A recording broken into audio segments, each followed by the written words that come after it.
If you're thinking about moving to New Braunfels, you may be thinking about purchasing a new construction home.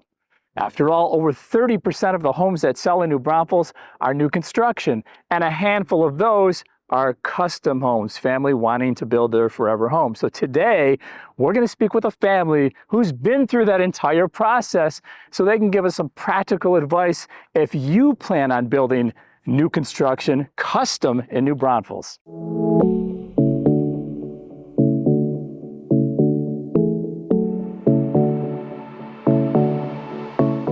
Do you guys remember when we couldn't make it through this area because there was so much brush, there were so many trees?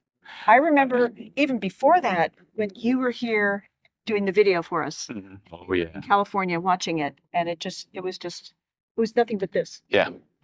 But we could see the hills in the background. Yeah. We knew that there was a gorgeous view out there. Well, let's see the house. Let's go.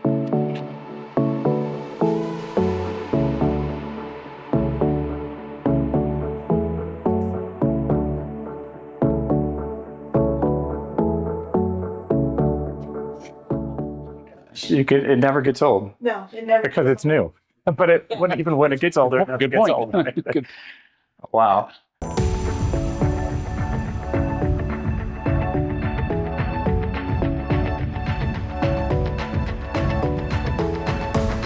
All right, let's start at the very beginning. Why New Braunfels? A name most people have never heard of before. Well, the first time we heard of it, our son went to college in Texas, and we had friends, became friendly with some of the other parents, and they were from Houston. Mhm. So, y'all need to come to Texas. They were so welcoming, Ah. even though we were from California. that Another place. state. Yeah, another state. You need to move here. It's, oh, well, we'll look at Houston. And they said, no, don't come to Houston. We're planning to leave Houston. And well, where are you going to go? Well, Hill Country. New Braunfels was one that they named, Yeah. I think, Bernie. Yeah, Bernie and New Braunfels. And So we had it in our mind. We're big YouTube people doing a lot of research, and we Yeah. came across your YouTube videos. Yeah, New your YouTube Braunfels. videos, yeah. Okay. And you still moved here? yeah, right. And despite that, we still moved here. Yes. See, that what we loved was you said, okay, here's the good, here's the bad, Right. here's the trends. Okay, traffic, watch out for this. It's Right. this. You gave us such an overview that we felt like we were getting to know the city from afar. So you found a place, you're going to be in New Braunfels. How did you find this particular area, New Braunfels? The reason we decided on Vintage Oaks largely was because they had the lazy river Lazy River. and the amenities. All the amenities associated. Okay. There's a fitness area, Yeah. right? The fitness pool, we'll call it. Then there's the amenity center with the lazy river and an Olympic-sized swimming pool, and the trails too. How did you choose the builder? I mean, because there's so many out here. Oh, It was largely based upon an interview. Okay. right. yeah. The interview, I think 3. I believe we interviewed 3. Yeah, 3. Yeah. And we looked at a 4th one. And we chose the builder we chose because of the interaction with the salesperson.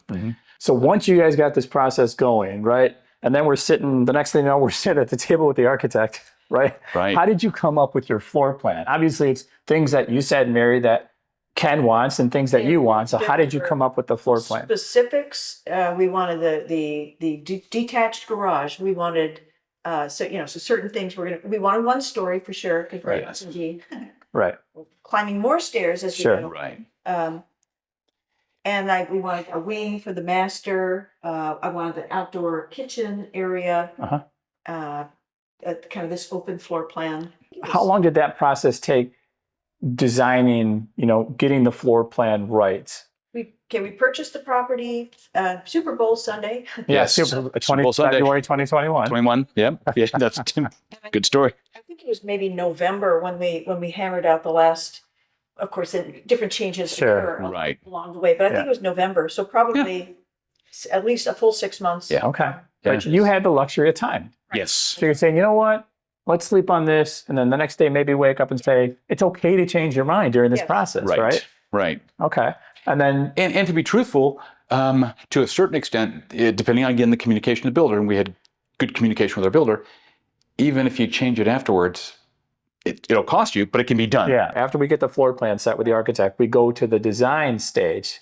Right. As I understand it, they won't they don't want to break ground and then people hem and haw about what Sure. they want. So they won't break ground until we have, I think they did clearing, but until we had picked everything, Mhm. everything. Okay. So what was that? What was that like? Oh my gosh, I had Well, no idea how many choices, like how many Yeah. different things have to be decided. and So kudos backsplash to our flooring. interior designer. I mean, really, kudos. Type, Soffit lights, the shape of everything. the cabinet, the color of the cabinet, Right. how it blends with the floor, the granite, the fixtures, the lighting, these, What was that process like for the two of you? Because you want stuff, and you want each other to be And I happy.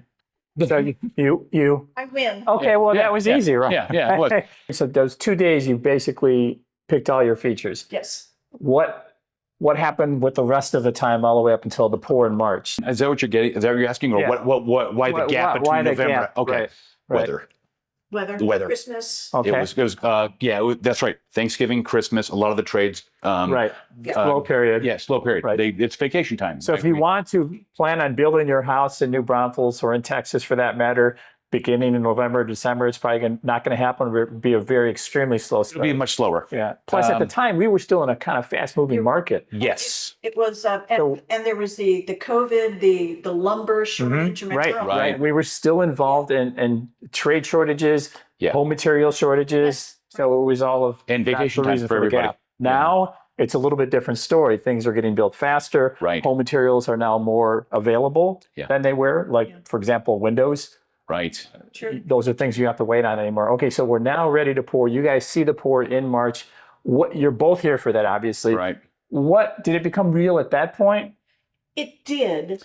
Yeah. I think go ahead. I'm took a sorry. hon. Picture of the corner, the pool area, the corner of the concrete, and with the hill in the background. Mhm. That's been my screensaver. It Oh, was On just, a phone. Yeah. like, it will never be. It'll be there forever, thousands of years, I'm sure. A lot of concrete. But I think if this will never be just vacant or whatever, untouched concrete again. It'll be our home after this. So I don't know. It's kind of meaningful to me. Yeah. Now the view is priceless, but people get into trouble. They come out here, they fall in love with the view, and they don't know how much it's going to cost because you need that much foundation. If you're going to have that view, it's going to cost you. Absolutely. Did you or something you already figured into it? Or We knew it would be like that, and largely to get because of the width of the house, we wanted to take advantage of the sunset. We were building the house wider to have the windows in the back to look out at the sun when it was setting, and we knew based upon that we had to push the house back almost to really, if you look out there, almost to the precipice where it drops into the dry creek bed, Yeah. right? So something that the homeowner should take an account for is how far you are back from the street. okay. Not only Right. based upon, in this case, the foundation height, we'll say on the back of Right. the house, but I think the driveway. we're back about 180 feet. Right. That's a Which lot is of concrete. unusual. It doesn't happen all the time, Right. but it's what you wanted from the start. You wanted that Exactly. privacy coming off the curb, Exactly. and it's like that now. And you dotted the tree so it would be like that. So it's a perfect. I mean, it's ideal, perfect for you guys. Yeah. There's a lot of trucks pouring the driveway as well. Yeah. I'm sure it was. Yeah. It was a lot of concrete. So take that. My advice: take that into account. Right. Not I only think the a lot height of of the people- foundation, right. and I think a lot of people don't take care. You've got to concrete that. The better view, the more it's going to cost. True. Right. That is true. Yeah. Regardless of where you are. We're past the pour. Okay. It's hard, get settled on. The next come framing, and then the process just begins from there. So Ken though came here in December, and he's been on the job, Yeah. on the site guy. And the reason, another piece of advice, is if you can, during the build, you need to be here. You need to be here. And it's just to answer questions and stuff and to see what your very important, your superintendent or whatever we're calling whatever he's got. So you can put eyes on what he's talking about. Unless you have perfect ability to understand it, you're not gonna. And being on site is very important. Yeah. Highly recommended. And actually, even before Ken moved here, you were here 2 or 3 times for the electrical because he had very specific ideas on the height of the plug, where it would be located. Like in our pantry, I wanted plugs around. So he was there for the electrical. So we sat down with him for 2 days for about I'll say 8 hours, Oh yeah, running they spent a lot of time. of time with us, just running wire to the point where That's the electrical. just the electrical Okay. before we even. Which takes the longest because, but like you said, before the walls get covered up and you gotta Right. take care of that stuff, right? And then I can't remember it might have been a couple weeks later. I came out again for it was post framing when they were putting in all the plugs. Then I came out another couple weeks later when they roped, when they pulled wire to all these places. Make sure that it was. Yeah, well, only to According be to on plan. site. Yeah, exactly. According to plan, and make sure if they had any questions, they would contact me. And there was a lot of questions they had, understandably, because there was wire everywhere. So we're going through this process, and let's talk about those two letters, CO, change orders. Oh, Okay. Yeah. And tell us what was that process like for you and how important it was at the time? it's pretty much all. Because you could have things you want done differently or Yeah. change your mind on something. Right. That's the term change orders. So talk about that a little bit. Yeah. There's always going to be change orders. We had decided at the beginning that if you're going to build a house regardless if it requires a change order or not, you just do it.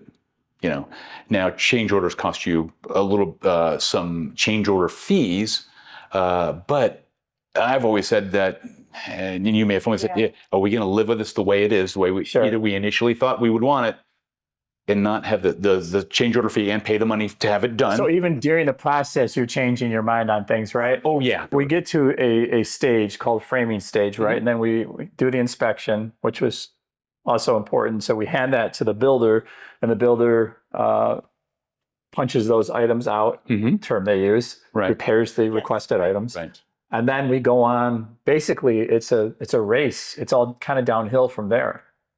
The sheetrock, Just happened. texturing, the painting, the flooring, the cabinets, the countertops, and everything starts filling in. So at this point, we're moving along, right? Yeah. Mary, you're still out of state, right? And you're kind of depending on the videos. And Ken, what was your temperament as we're getting closer? There were a lot of tough nights. I would see stuff. It's not exactly what I envisioned. So I would use Buildertrend, and I would send a message via Buildertrend. And then our superintendent was nice enough to give me a cell phone number, which I think really happens. And I made the rule with him. Hey, I'm not going to bug you on Sundays, middle of night. And how it ended up is I would send it and Buildertrend, and then I would send him just a reminder text. Hey, just with a picture. And my advice, if you can establish that kind of relationship with your superintendent, stuff that you want to change or you don't think, just take a picture of it and put something on there, because these superintendents get 60, 50, 60 in phone calls. Homes. Right. Yeah. They're working like dogs. They might have 5 or 6 or 10 homes. What was the communication like with the builder during this process? Through Buildertrend and on-site and text and so forth? Grade. It wasn't as good as I thought it would be. Okay. To be honest with you. I don't know why. Was it better in person when they were actually on-site? Yes. Versus emails and text? Yes, it was. So we're coming down to the wire here, right? We've got, the house is framed, it's sided, you have windows, you have the roof. We still see some raw land in front of the house, no flat work yet. And we're coming down to the wire because, this is a loan involved here, right? And so we can't have it expire. So did you feel that nervousness come back on? Because none of the flat work had been done at that point. That was more my job. We came down, and actually we went past the wire twice. But we were able to work with the bank and get things extended. And I think every time the bank sent somebody out and realized, oh, okay, right, we're doing well here. Yeah. Right. It's just taking longer. Yeah. It definitely took longer than we thought. Yeah. So the last 30, 45 days, when did you feel like you could exhale? Is it when Mary came into town? Just kidding. Yeah, actually. When I saw the flat work out in front, all of a sudden, yeah, you're like, all right. Yeah. okay. And that's a good point. When the flat work went in, it's like, it really does. Isn't that weird? You got this whole house that is maybe even 90% complete, but for some reason, when you see the drive completed, it looks okay. Right. Yeah. So at that point, were you a little bit more, okay, we're going to meet that finish line? Yes. Yeah. Okay. And I talked to the superintendent about this, and it would be so nice if they could just, it seems like for them, and I guess, for the homeowner, prospective owner, it's like at the last second, everybody descends. It's like Extreme Makeover. They have that big bus. Yeah. And they bring like an army of workers. If the builder could just extend that out for them as well. I mean, I'm sure all the trades are getting like, I got to go back out there. Or the superintendent is like, I'm calling, like, I get this. All that coordination. Well, you bring up a good point. Thank you for that. Okay. So it is a challenge, because if you have to call somebody back in, like the plumbers or the sheetrock people who are always busy, or the window person or the HVAC person, they might be working somewhere else. Yeah, absolutely right. Get them They're back already scheduled. Take some time. Yeah. And that's one of the elements when you're building, especially a custom home. So people should maybe take that into consideration too, that, hey, it's not like you have somebody at your disposal, because they're building other homes. Right. Yeah.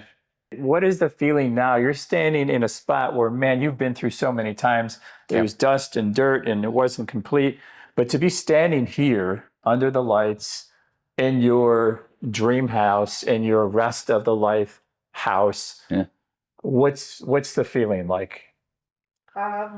Feels like home. Yeah, it really does. Yeah. Can't wait to maybe have a chair. Yeah. I have one in the car. It's one of those folding chairs. That'd be great. You can have that. Yeah. What does it feel like for you, Ken? Because this has got to be, Much more of his blood, sweat, and tears are in this. I saw this when I couldn't believe specifically, for some reason, this area, I couldn't believe that this is going to be finished. It's a construction zone. Shocking. It's a construction zone. And to see it now, that's why I'm not in the construction business. Yeah. It's amazing to see. It's amazing.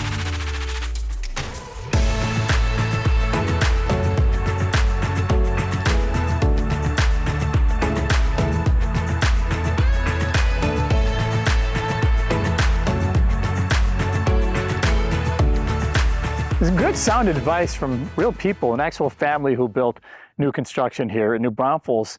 If you're thinking about building new construction, does this information help out about the practicality of building a house and about the process? Let me know in the comment section below. And if you're thinking about moving to New Braunfels, whether you're building new construction or buying resale, of course, I would love to be your real estate resource of choice. You can email me, you can call me, or you can shoot me a text. As always, guys, thank you so much for watching our videos, and we'll see you on the next one.